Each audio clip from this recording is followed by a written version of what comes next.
Hello, welcome to Lessons of Vietnam. Tonight, my name is Bill Dixon. I'll be your host. We're having a show tonight that we've been promising for about 7 months now.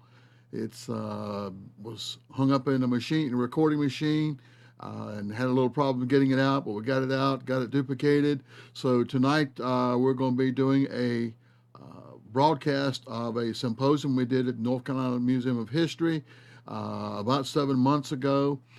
It's called the uh, Women Who Served. It's four ladies who all volunteered for Vietnam in different capacities. We'll have Lee Wilson, who was an engineer. We'll have Bonnie Kerr, who was with the American Embassy there. We'll have Nancy Gibson, who is a Red Cross volunteer. She was not a donut dolly, but she was a Red Cross volunteer. And we have Judy Jones, who was a nurse. Now, there were other ladies who served there in different aspects of the war, but this was the main ones that served. And tonight's show will hear a little bit about their story. Lee Wilson is known Lee for a long time, as well as Bonnie. Lee is suffering from dementia. She remembers Vietnam like it was yesterday, but she does have problems with old conversation 10 minutes ago. So you'll notice that sometime during her segment that she will just plain out tell you that she forgot, and that's okay. That's what it's all about. We'll get started now, and I'll come back to you after the end and give you some updates and some things that have been going on. I hope you enjoy the ladies that served in Vietnam.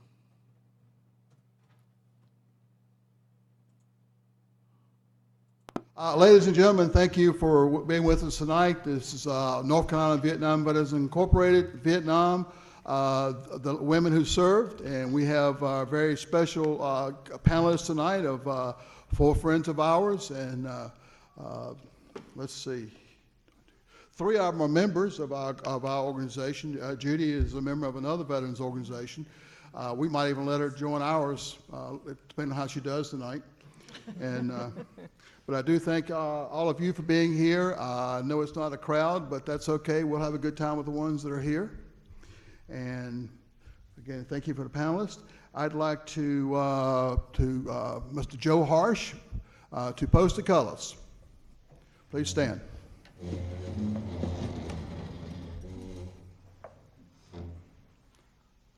And salute.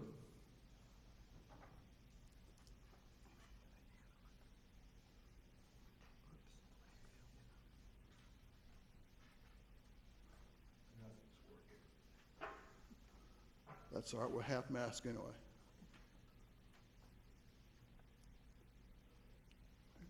Now I'd like to call on Ron Harris, Vice President of North Carolina Vietnam Veterans, to lead us in the pledge. I pledge allegiance to the flag of the United States of America and to the republic for which it stands, one nation, under God, indivisible, with liberty and justice for all. Please be seated. Joe, post the colors.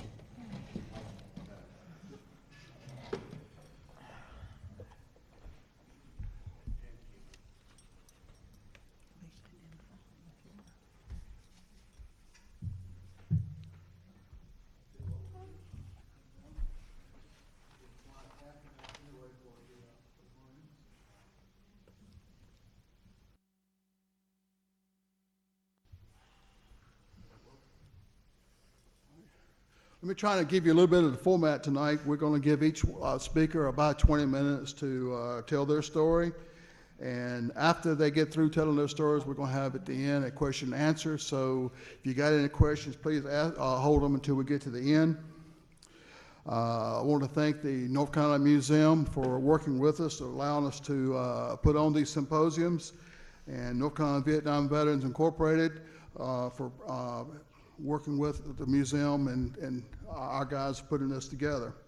This is part of the 50th commemoration of the Vietnam War. I know it's hard to believe that some of these people sitting out in the audience of Vietnam vets actually was in a war 50 years ago, but you look around at some of them, they're pretty old and ugly. Just look around at the guy next to you. Just To give you an idea of what's going on, the next symposium will be September the 25th. Please go out and make some friends so you can bring them back with you next time. It will be Vietnam, the Black Experience, what it was like to be a black person during the Vietnam War, and to dispel some of the myths. And on November 10th, there will the last symposium for the year. The Vietnam will be Vietnam, the people who waited. Our panelists for that will be a wife of a POW, a lady who was heard her fiance decided to wait until he came home to get married. The only problem was he never came home, and she always carried the torch for him. And she found out about our course in the Wake County schools called the Lessons of Vietnam, and she asked Bob Matthews, the facilitator of the course, if she could come in and sit in on the course.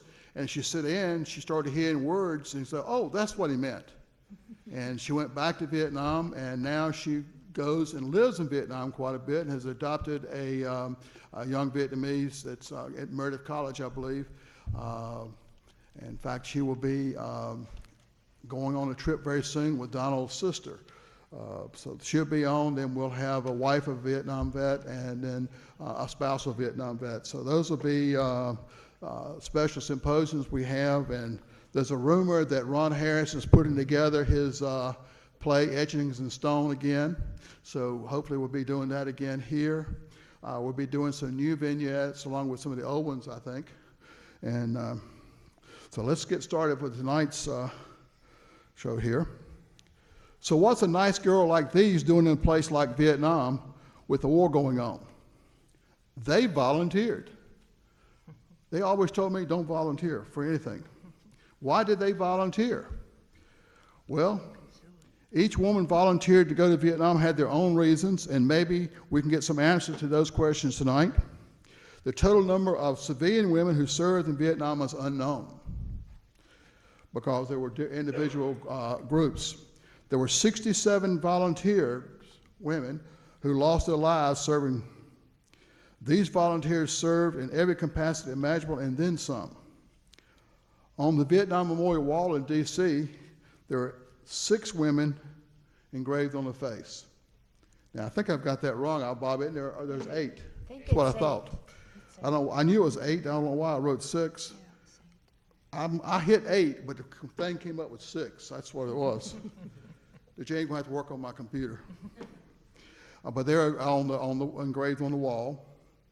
Towards the end of the war, there was approximately 40 women and a whole lot of children killed in Operation Baby Lift. When they knew that the war was about over, they were taking a lot of the Amerasian babies out, and the first plane taking off exploded, and most of the women and the babies on the plane were lost. There was 40 women killed there. That was Operation Baby Lift, and you may want to go in and do some research, and it's a good read to find out about those. So our first guest panelist tonight is a good friend of ours, and she was one of the original beginnings of the North Carolina Vietnam Veterans Incorporated. And we've always given her a hard time because it's easy to do that. See, Lee is unusual anyway, but Lee was an unusual Vietnam vet because she was a woman Vietnam vet, which is what we're talking about tonight, but she also carried a weapon in Vietnam. She wasn't a nurse. She wasn't a donut dolly. She was an engineer. Now, I remember being in Washington, D.C. one time when some people walked up and asked her if that was her husband's medals. And hopefully they did get their jaw fixed up where they could talk again. And then we were in D.C. another time for the dedication of the Women's Memorial, and some nurses went up to her and said, "Are you a nurse?" And she said no, and they turned around and walked off. So she's always been unique in that she served in Vietnam and carried a weapon. So not all women who went to Vietnam were nurses or donut dollies. Lee, why did you join the Army to start with? I was living in San Francisco and couldn't find a job. Okay. So you were in San Francisco and couldn't find a job. No. There's a lot of people went there. All right, and then, so you volunteered. Why did you volunteer for Vietnam? Oh, I was first stationed went to basic training in Alabama, I think, then Fort Jackson, South Carolina. I'm originally from Vegas. South Carolina was not my place. So I volunteered for Vietnam, thinking it'd be a little bit cooler. So you went from Fort Jackson, South Carolina, with the heat and humidity, to get away from it, you volunteered for Vietnam. Well, I thought it was by the ocean. I mean, I thought geography was not my best subject. Obviously. How about telling us your story? You want to tell us your story? You want me to just ask you questions? You want to just go ahead and tell us a little bit of your story? Well, you arrived in Vietnam and you went through Ben Hoa Air Base. Ben Hoa. And then you didn't have to go to 90th replacement like the rest of us. You probably went straight to Long Ben? Yeah, to the Wac Shack, the Wac Detachment, which was at that time in 69 or 68. 68 was the only enlisted women's, Army women, not nurses, that were stationed there. I think later on they were up north too. Yeah. I believe you told me there were 60 WACs there at the base. But see, the best part of it was Lee flew on an airplane and she was the only woman. Ooh, yeah. The things people do to get popular. I know it. Well, I had to have something. Yeah. All right, so now you're at Long Ben Post. Those of you who don't know, Long Ben was the largest military installation in the world at the time. When I was there in 67, 68, it had about 55,000 men and women. Big place. And what did you do while you were there? And I'm going to just turn it over and let you talk. Okay. Well, I lived in what they called the Wac Shack, which is a military housing for women. And they sent us to about 3 different, like they had engineer headquarters, what are some of the others they had? Different places, and I ended up enjoying the engineer people I'd seen and met, and they actually offered me a position, and I worked in the Facility Services Engineer Headquarters at Long Ben, Vietnam. And I ended up harassing everybody enough where but every once in a while, let me get out of the office and fly in choppers to different bases and go down to Saigon, which I did not like. And it was interesting to see all the different, if you're any kind of engineering, different things that encompassed something being built. It was really interesting to get in on that. Not that I got into it a lot, but I did a lot of the paperwork, a lot of the scrounging stuff. That was a good thing in Vietnam. Everybody scrounged. And let's see what else. Now, I understand that when you did go out on a helicopter or whatever, they did give you a shotgun. Why did they give you a shotgun, Lee? Because at that time, I'd shot, my dad taught me how to shoot a shotgun and skeet when I was about 13.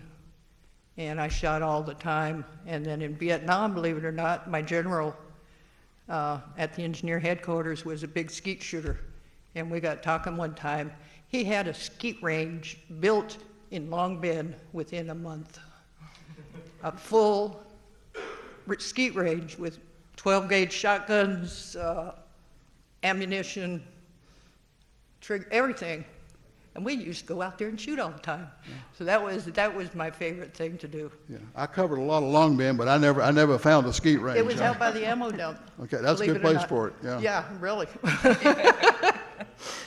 It really was. But it sounds silly, but even when we were being shelled, which was luckily not very often, you couldn't do anything. So I never went to the oops, something fell down, to the, where did I never go to? Bunker, there we go, thank you. That's why I never went, I couldn't remember what it was.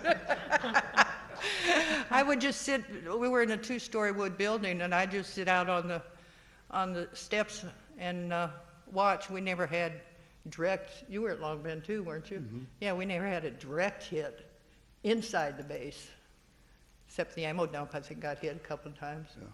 Well, we tried not to go to the bunker anyway because Mama San used it for a bathroom, and the rats were also pretty good in there. So Yeah. we tried not to go to the bunker Yeah, too much yeah. anyway. Yeah, that was a good place not to be.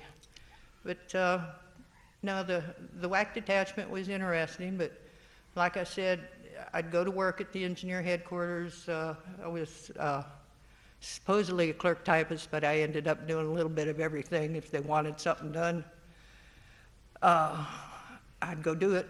I got to go up in the choppers, which I thoroughly loved. And unfortunately, they wouldn't let me up that often because I wasn't supposed to do that as a WAC. But I'd sneak on them, they'd hide me. And that's not easy in a helicopter. But it was interesting when you're only, I think I was, what, 12 at that time? Something like that. Yeah. But it was interesting. It lets you look at reality and be able to overcome it. Now, you met somebody special over there, I believe. Yeah, I met my ex-husband over there. He worked in the engineers down the hall, and we met there and came home, and he came back out to Vegas with me, and 2 of the kids are here. And yeah, that was nice. Yeah. But, so when you left Vietnam, how much time did you have in service? Did you get out immediately, or did you? I got out immediately, but oh goodness, how long? I think 5 years later I joined the National Guard, and I ended up with a total of about almost 20 years service. Oh, okay. So had So a few years. What brought you to North Carolina then? My ex-husband. Your ex-husband, okay. Yeah. Yeah. And the kids didn't want to go out to Vegas. Well, they've been there a couple of times visiting.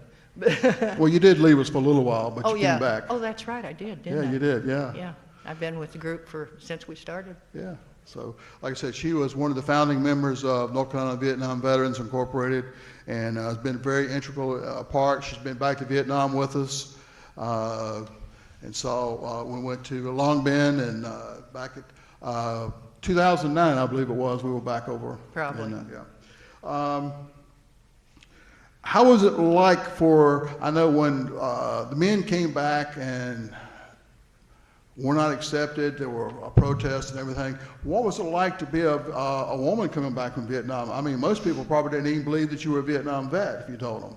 Oh, that's true, that's true.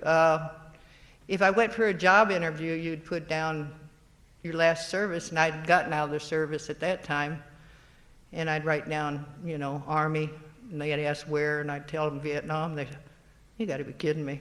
Nobody believed it. Nobody understood that women were over there. I don't know how many of us there were, but we were there. 20,000. All right. Anything else you want to? So adjusting was a little bit of a challenge coming back, and. All right. It was unusual. Well, like if you write on your job resume that they wanted to know your last job or something, then nobody believed it. But I think it's becoming more, not obvious, but people accept it more now that women are in combat roles. And the fact that you were an engineer instead of a nurse had to really be surprising for most of them. They didn't realize there was anybody there but the nurses. Right, and whether they were there, I wouldn't be. All right. You got anything else you want to say, or go on to Bonnie, or this is your time? I can't think of anything. If anybody has a question. All right. If you think of something, jump in. All right. Now, next, we're going to move over to Bonnie Kerr. Yeah. Yes. Thank you. Thank you. Now we're going to move over to Johnny Kerr. Bonnie also one of our members that we tease a whole lot. She did have a special job in Vietnam, and she won't tell you about it because she'd have to kill you. But the United States State Department has American citizens stationed all over the world doing a vast number of jobs, some putting them in harm's way. And Bonnie Kerr loved to travel, especially on someone else's dime. So she joined the State Department of Foreign Services in 1966. She spent her first year in Washington, which is similar to Vietnam, I think, maybe a little cooler. after she requested Vietnam, but the rules said that the first year people couldn't go to Vietnam, so she had to endure a year in Athens, Greece, instead of Vietnam. I know that had to be tough service. 2 years. 2 years in 2 years Athens. in Athens, Greece. It's terrible how they treated you like that. And then later, for some strange reason, she requested Vietnam. Maybe she should have requested or had a mental evaluation at that time. She arrived in country in February 1970, and she was assigned to the American Embassy, working in the political section there in Saigon at the embassy. Bonnie, go ahead and get started on yours. What was it like to arriving in Vietnam? You flew in, I guess, through Tan Son Nhut Air Base. Flew in, which at that time was the world's busiest airport. I came in from Hong Kong, and as I was on a plane with mostly men, and as we approached Vietnam, I could see smoke coming up, and I thought, why did I want to come here? I mean, I've been a coward all of my life, but Vietnam was a place I had to go. What year? It was 1970, and I arrived then at Tan Son Nhut Airport, and I was met by 2 friends who would eventually become my roommates. And I went with them. They picked me up at the airport, and it's overwhelming. There are so many people and vehicles and motorcycles and mopeds surrounding your car. It's just something you can't imagine, that coming from Appleton, Wisconsin. So anyway, I arrived at this house out in Choral, and we were on a compound, more or less, with other people whom I had never seen the whole time I was there. Now, we had no security briefing other than if a rocket appears, to get into the bathtub and pull a mattress over your head. Well, we had showers, so that was rather interesting. Then we had a radio for contact, which neither one of us could use. We didn't know how to use it. And outside the main gate, there were 2 elderly Vietnamese soldiers guarding us. So we were picked up by embassy vehicles, and our hours at the embassy were 8 to 12 and 2 to 6, with almost every other weekend working. Aside from that, a lot of the women at the embassy would do outside volunteer work. One of my friends was very involved with the orphanages, and these were, again, Amerasian children who were not accepted in the culture. She arranged for adoptions in Belgium, Switzerland, the US. Anyone going back to the States, she'd get a passport for the baby and if I were going back, I would be carrying a baby to someone in the United States. She and the other woman who worked at the orphanages both adopted Vietnamese children. I did not work at the orphanages. I was a volunteer at Third Field Hospital with the Red Cross. And I also volunteered at the USO in downtown Saigon. All right. So you were living off base in Saigon. Did you? What did you do for meals? Did you eat off the economy? Well, actually, we had a maid who lived right behind our house, and she bought most of our groceries on the economy, and we had access to the commissary and the PX. Wow. Yeah. I wanted to say one thing about security. I later ended up in El Salvador, and we were picked up in an armored vehicle, and a man with a shotgun escorted us from the door to the vehicle. And I thought back about Saigon, The only other thing that we were not supposed to get into taxis without doorknobs on the inside in case someone threw a grenade in and you couldn't get out. That was the only. But anyway, that's an aside. Bonnie, I never saw a lumbretta with a doorknob, with a knob on it. Or a handle. This is harder than going to Vietnam. I'm telling you. So what did a young embassy worker do in spare time? Well, the Marines were up in I Corps, and they come to Saigon for R&R, so we would have some parties, and yeah. I mean, there were 144,000 men there when I was there. Again, coming from Appleton West, this was quite something. So you spent you were a career State Department. So where did you go from after Vietnam? After Vietnam, I went to Bonn, Germany. So it was like going into the convent, I might add, in many ways, because it was very exciting being in Vietnam.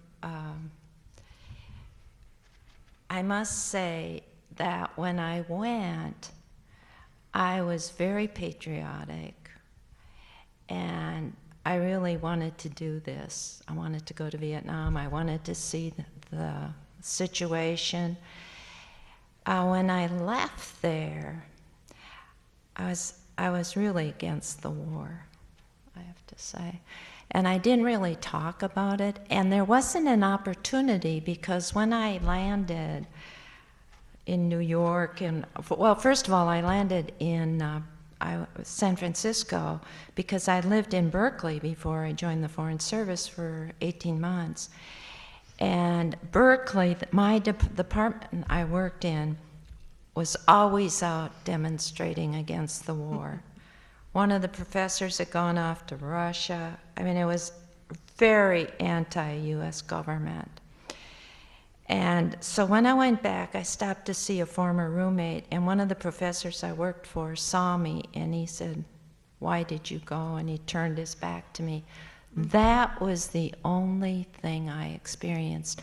I got back to the family, and they're involved in the bowling league and their children, and maybe said, "Oh, we're glad you got back." And that was all my experience coming back after the war. Well, let's go back to Vietnam a minute. While you were there in your very secure compound, did you get rocketed, or was there problems? I don't remember whether there a lot of problems going on in Saigon. Were there bombings and that sort of stuff going on, or? Well, we had escaped Tet because I had gotten there in '70. We could hear rockets at night, and when I first got there, it was very noticeable to me. It was very frightening, but it's hard to get used to it. Now, I had 2 other roommates, and we would try to invite people out for dinner, especially people who lived in barracks, and especially people who had just come in country. And we'd be having dinner, and those rockets would go off, and it was kind of interesting to see the reaction, because we had gotten used to it. We weren't running to the shower with our mattresses anymore. Well, what did you think of Saigon while you were there? Saigon was a city in itself. I had kept letters that I had sent home, and I just said, this is the worst city I've ever been in. But once I lived there and got around to the market and got on the river, there was a boat that we used to take on the river, and it was unique in its own way. I did have one Vietnamese friend. My problem is language ability, but she worked for the New Zealand embassy and spoke perfect English, and I really got to know her and to understand a little bit about the culture. Did you get a chance to visit much of Vietnam, or you were pretty much stationed right there and or locked in right there around Saigon? We weren't allowed to travel much, but sometimes some of the helicopter people would pick us up and take us to the beach or to base camps. To Vung Tau? To Vung Tau. And I also worked in Da Nang for 2 weeks. Now, I know in Da Nang I was in some quarters. We weren't allowed to, or we were not issued weapons of any kind. And I know we were picked up by a car to get to work because we were not supposed to be out on the streets in Da Nang. I do remember that. Now, in Saigon, I used to walk downtown, and if I walked to the USO, I didn't really feel any threat there, not like Salvador. Now, did you have to wear a uniform, or you just dressed in regular civilian clothes? Regular civilian clothes. We were civilians. Bill. Yeah. Okay. Do you want to tell us anything else about your tour over there? And, Well, you worked at one time. You worked for Henry Kissinger at one time. I did. After Germany, I decided that maybe this wasn't the life for me. So I asked for an assignment in D.C., and I ended up working in Kissinger's office, doing a lot of the Middle East shuttles. Well, that was kind of heady business, and I said, this is going to be my career. So after that, I went to Zaire for 3 years, and I was supposed to go to Iran, and we know what happened there. So fortunately, I didn't arrive before I didn't go, so I wasn't involved in the takeover. So I went back to Washington, worked in congressional relations, and from there I went to Mexico, Argentina, El Salvador, and my last post was Israel. So it was a wonderful career. But I think my going to Vietnam, it just is a life-changing experience to be just in a war zone, and what it does to people and what it does to yourself. I think I've become a pacifist after that. Yes. When you came back, if you told people that you had been in Vietnam and so forth, and you weren't even in the military, I know they thought you were crazy or something. Did they shun you like they did the veterans, or you just think you were a crazy person for going? No, the only one who did was the professor I worked for at Berkeley. Yeah. But other than that, I went back to Appleton, Wisconsin for a month, and got involved in my family and my friends' lives, and really never talked about it. In fact, I never really talked about it until I went into Bob Matthews' class. That's about the first time I really examined what had happened and what happens to young people, young men going to service. Bonnie is our secretary for life. We voted while she was gone, and we elected her secretary for life. So she's been a very active member of NCBI, and we appreciate all that she's done, and we appreciate you being here with us tonight, Bonnie, and telling your story. Thank you. Okay, our next special guest panelist was in 1966. She joined Nancy Mackey Gibson. Yes. In fact, I believe you met Hoot at one of our functions, golf tournaments.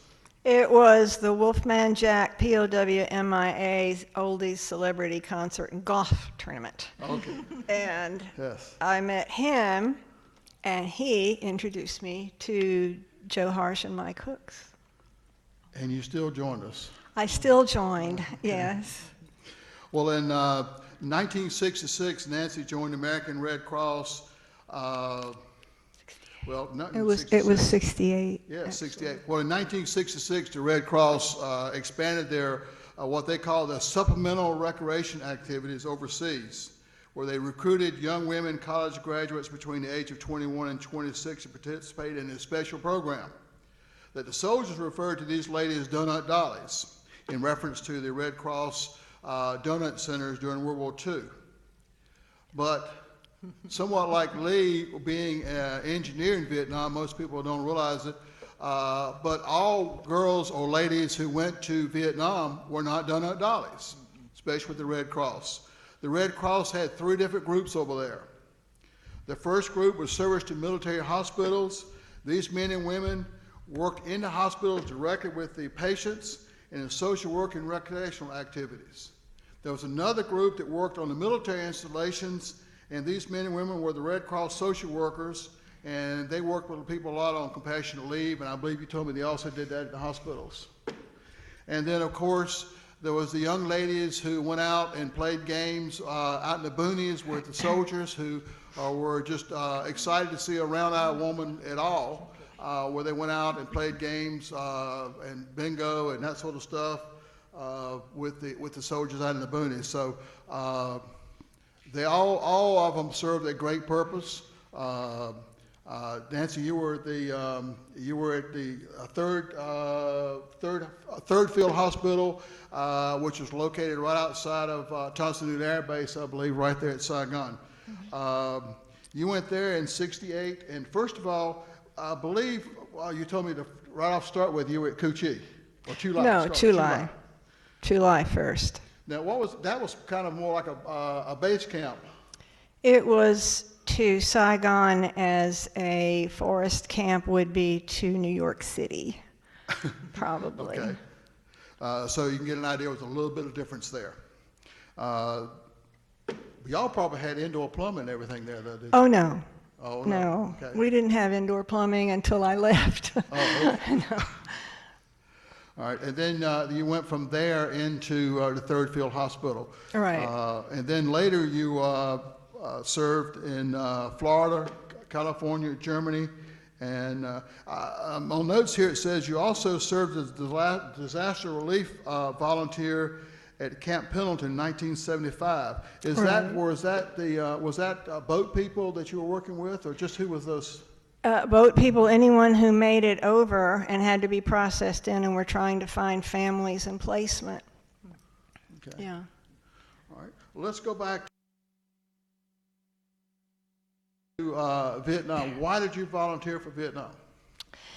Well, I got an offer for a job interview in Atlanta, and I thought, oh, that's good, because they were going to pay for it. And so I went, and they talked about how many games you could play and how many instruments you could play, and that I would be doing recreation with men in hospital beds anywhere in the United States or overseas, anywhere where there was a military installation, a military hospital.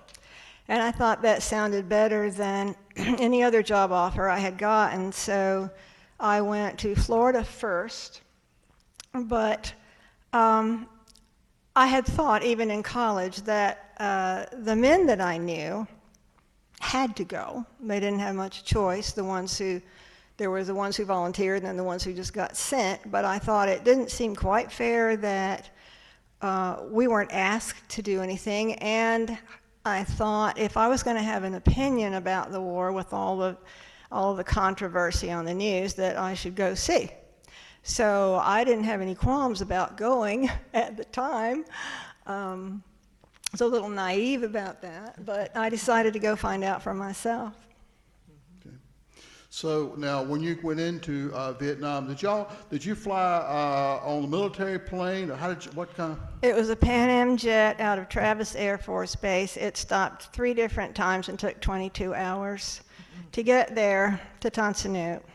Okay, so you came in through Tan Son Nhut. Oh, yeah. Now, how did you get from Tan Son Nhut out to Chu Lai? A helicopter? I don't even remember. I don't think it was a helicopter. No, I think it was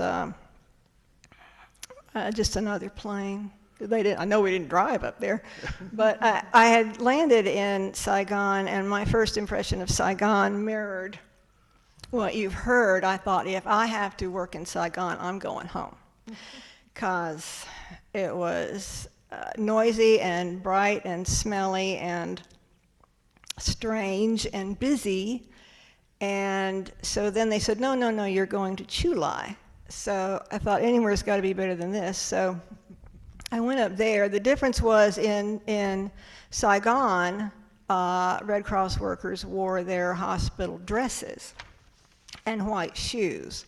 But in Chulai, we wore fatigues and jungle boots and flakjacks and helmets at times. So. Yeah, there's one thing that all Vietnam vets can relate to: the smells and the heat and humidity. Yeah. And I would say that Chulai probably had the smells. I know they had the heat and humidity, but maybe not like Saigon, because even today, Saigon has its own interesting smells to it. So. Yeah, there were smells around the latrines, but you could get away from that. In Saigon, it was really hard to get away from it. Yeah. Now, I would imagine you probably worked at least a 12-hour day when you were in Chulai.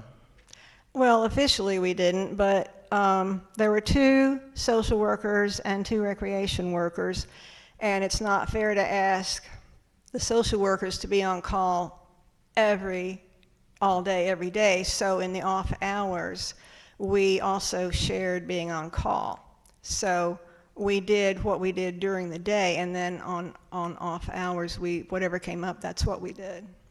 Well, I don't imagine there was a lot to do in Chulai anyway for entertainment. There was the officers club, and then there was the other officers club, and there was the other officers club, and there was the beach. You could fall down from the railing at the hospital down the hill to the beach, and they defoliated that every now and then, which has bothered me since then. But we weren't allowed to go to the village, which I think was Anton, and we just didn't get out much. We were there. Everybody was there in everybody's back pockets, and we were just there. So I would imagine being in a place like Chulai, you had a lot of extensive casualties come in.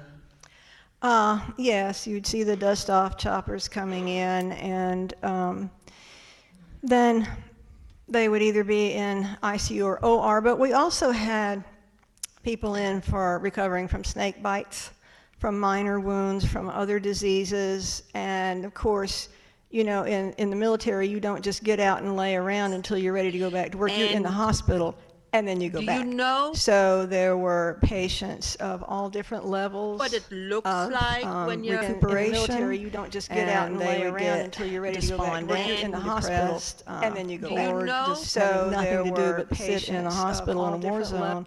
So that is where we came in. Okay. So then you were sent to Saigon at Third Field Hospital, which was a pretty good-sized hospital, if I remember correctly. Yes, it was. What did you do there? Same thing, and there was about the same number of staff. They decided to move some of the Red Cross workers around instead of leaving them in one place for a year. And they came and said, we're going to move you. Where would you like to go? And I said, anywhere but Saigon. So they sent me to Saigon. And at first I thought, oh, no. But after having been in country for a while, it wasn't as strange. And I did manage to find my way around and actually enjoyed that part of the tour. Yeah. Now, was Third Field Hospital, did they get new casualties come in, or those were people who were maybe seen? Yes, that they went to medical facilities at someplace like Chulai and then were shipped to Saigon or did they come right in out of the, I guess that's the question for Judy, but I'll give it to you too. Yeah, that's more of a question for her, but I know that, see, in Chulai it was in a Wac hospital. So, and there was another hospital at Chulai, 27th Surge. And so at Chulai, we would get a lot of the patients who were bad enough that they were ready to be evac'd out, and we just had to get them stable enough to get out of those who were seriously wounded. But there were some at Third Field where we would try to take them tape recorders so they could listen to a tape they had received from home. And some of them, they weren't even sure they would be able to make it, so they had a more of a variety there. Yeah. A lot of nice hotels in Saigon and so forth. Did y'all get a chance to get out and see the country or get around in Saigon? More in Saigon, we made an illegal trip out to a little town called Laitu, and that was interesting. That's about as much as I got out. We would tour around. We saw some of the old French/Chinese cemeteries and rice paddies.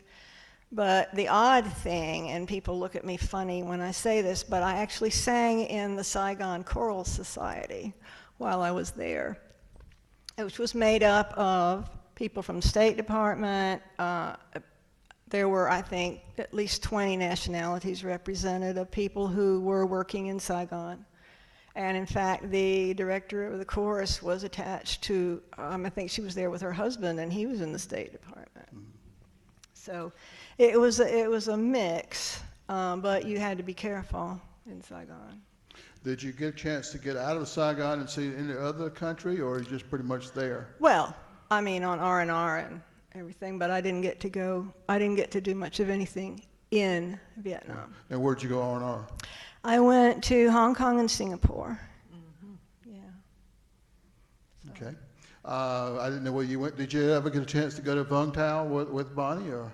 No, we didn't. I didn't get to any of the in-country R&R places. They were strict with us. Yeah. For those of you who don't know, that Vung Tau was one of the in-country R&R centers for the Army. It was also the R&R restoration for the Viet Cong.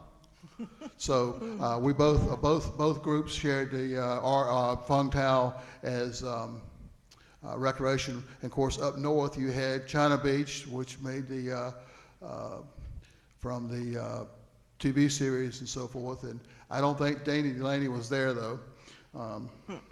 When you came home from Vietnam, still with the Red Cross, what kind of adjustment did you do, or was there a problem adjusting? And what did you do? What's your next assignment? There wasn't a problem immediately because I transferred to the Western area, and I was working at Letterman Army Hospital with returnees from Vietnam, mostly on the orthopedic and psychiatric wards. And so it was accepted. I didn't have to explain why I had been in Vietnam. And most of the people I knew were from work. But when I went home, and people would say, well, tell me all about it. And I would start trying to tell them something, and about 4 minutes in, they would say, oh, did you hear what happened to Uncle so-and-so? And that was their limit with that. So I just learned not to talk about it. So some of the same things that the GIs put up with coming back. The people, you could see the people flick their eyes would cut off like the mind was gone. So. Yeah, and I did have one. My husband and I at the time, he and I had been to Vietnam. A friend down the street had been to Vietnam, and his wife had not. And when we got together, if Vietnam came up, and we started sharing stories. She was really into La Leche League, and she would immediately start talking about breastfeeding, which she said, that's my war. She just really did not want to hear about it. So we couldn't even talk among ourselves, and I did not really talk about being in Vietnam until I joined this group. Okay. Is there anything else you want to tell us about your tour of duty in Vietnam or coming back? It's yours. Oh, dear. Now, you mentioned just a minute ago that when you first came back, you didn't have trouble. It gave me the impression that maybe later on there was a little bit of post-traumatic stress similar. Not really, not classically as you would define by the DSM-4, but Vietnam has sort of followed me through my life. I went there, I came back, I still worked with the Red Cross. Then I became a psychologist, but before that, well, in 1973, I was stationed at March Air Force Base when some of the POWs came back. So I met some of them, which was incredibly overwhelming. Then in 75, when I went back and worked at the refugee camp and I met the refugees. Then later I became a psychologist with the Division of Prisons here, and the inmates who had been in Vietnam and suffered from PTSD did not want to talk to anyone who had not been there. So I got all of those cases. And it just seems to have been a factor that I didn't expect, but it has been a larger factor in my life than I would have thought originally. Great. Well, we appreciate you, what you did, and I understand now why you were interested in our group, because we could be a full-time career for a psychologist. For this group. Yes, it's a rich field, Yes. yeah. Okay. Well, thank you very much for sharing with us.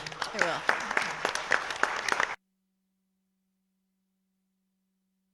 We're going to stop there with Nancy, and so we can get the next show. We'll do Judy and Judy Jones, the nurse, who's got a great story. We'll also be doing some of the questions and answers.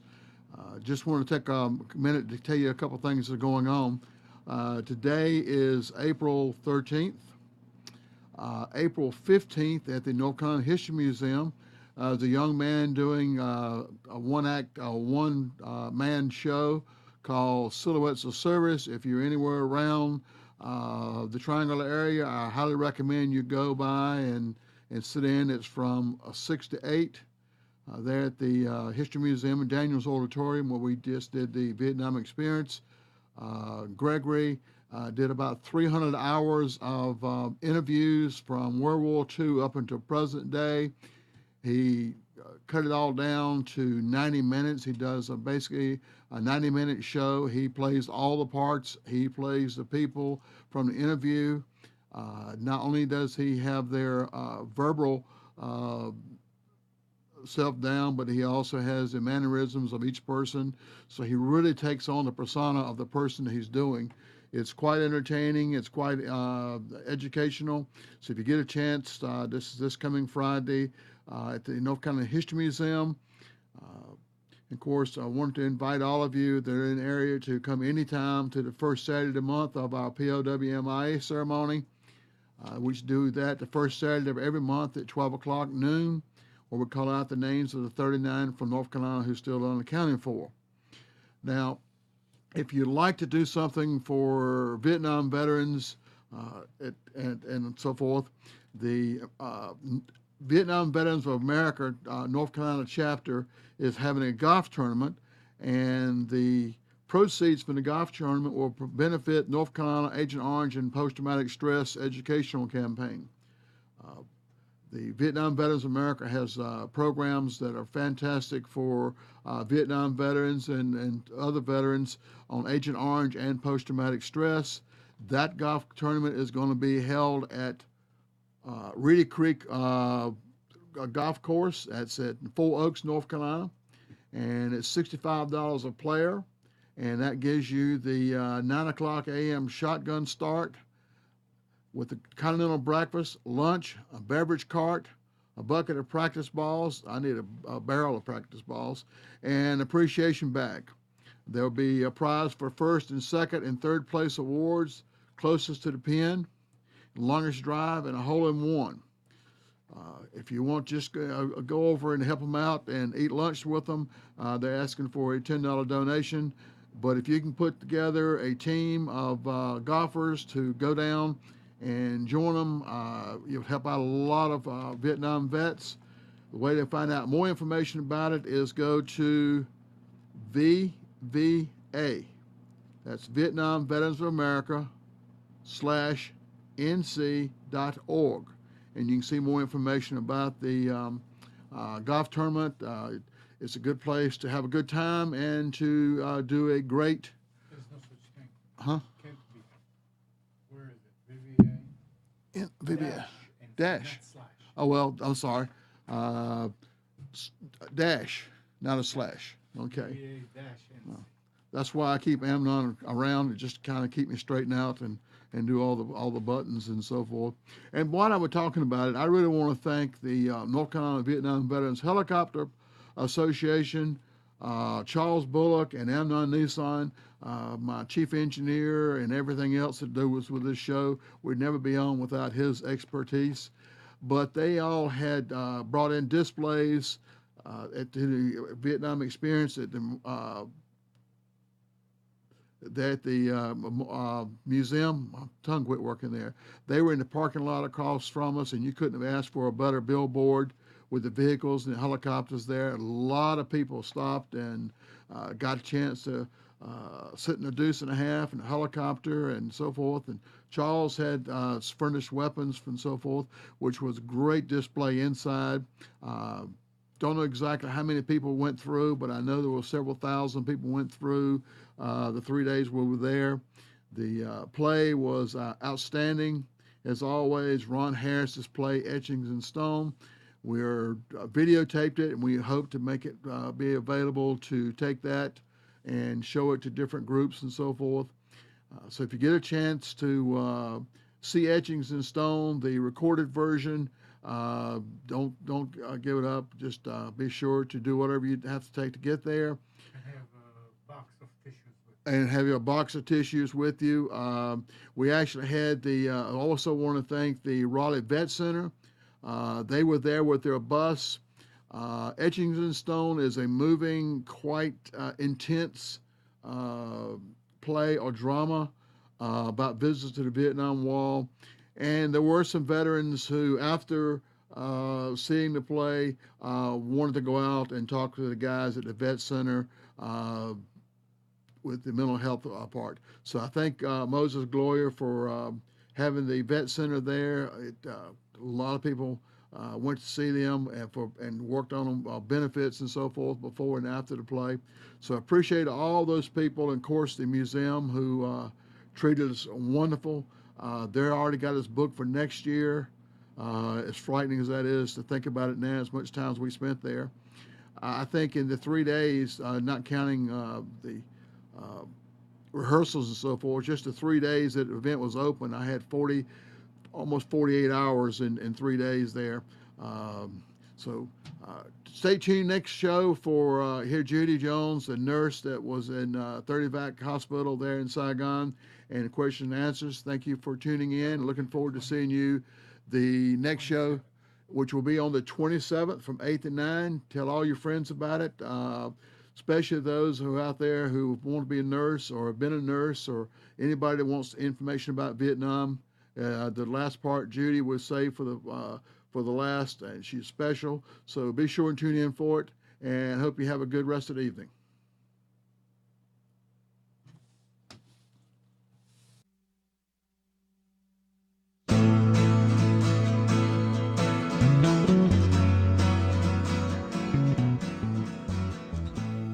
You are tuned to the Nissan Communications Network. Our weekly lineup of call-in programs includes Computers 2K Now with Amnon Nissan, My Life, My Will with Gisela DiCarlo, The Tanya Love Show, Health Then with Debbie Bruck, Breaking Free with Marilyn Shannon, Triangle Be Well with Howard Jacobson, Lunch and Learn with Rabbi Yisrael Cutler, Lessons of Vietnam with NCVVI members, Parent Dome with Ryan Miller, Current Affairs with Amnon Nissan. And if you tuned in too late, you can always watch each program in its entirety or download an MP3 audio file of it in the archives section on nissancommunications.com. Don't forget to subscribe to our YouTube channel, follow us on Twitter, and like us on Facebook. Sponsored by Atomos.com, makers of quality video recorders and converters, CarolinaApparel.com, and DeltaForce.net.